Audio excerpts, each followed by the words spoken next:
ধর্মে আসলে দীক্ষিত হওয়ার কি কারণ আসলে? কারণ এখন মোটামুটি আমি দীর্ঘদিন হিন্দু সম্প্রদায় থেকে আমি কিছু পাই।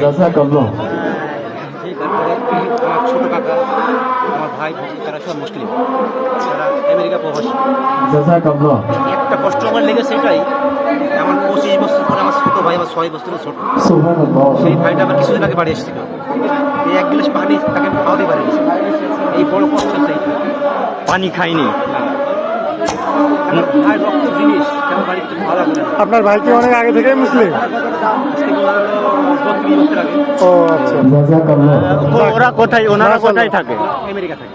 ও আচ্ছা, আপনার ফ্যামিলিতে তাহলে কে মুসলিম? মানে আমি আমার ফ্যামিলির সব ত্যাগ করে দিয়ে আমি একাই হয়ে গেছি। ও আচ্ছা, এখন আপনার বাবা মা বাবা মারা গেছে। মারা গেছে। আপনার পরিবার? আপনার পরিবার আমার বউ, আমার এক ছেলে এক মেয়ে, এক ছেলে। ভাই আপনার বাসায়? আমার বাসায় হেমরু। কেমন লাগছে আসলে এই যে ইসলাম ধর্মে দীক্ষিত হলেন? করেন যে আমি হিন্দু ছেলে ঠিক আছে, কিন্তু আমার চরিত্র সব হচ্ছে মুসলমান। যাক আলহামদুলিল্লাহ। 99% আলহামদুলিল্লাহ।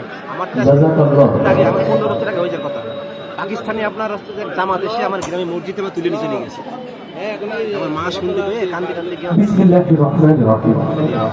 আপনি ইসলামিক সংস্কৃতি কতদিন ধরে ভালোবাসেন, মানে কতদিন ধরে দেখছেন?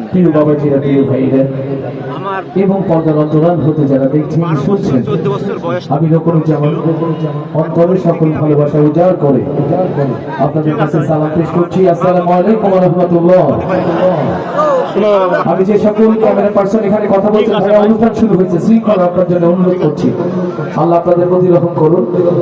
যাদের সুযোগ আছে আপনারা বসবেন, আর যাদের সুযোগ নেই তারা দাঁড়িয়ে থাকবেন।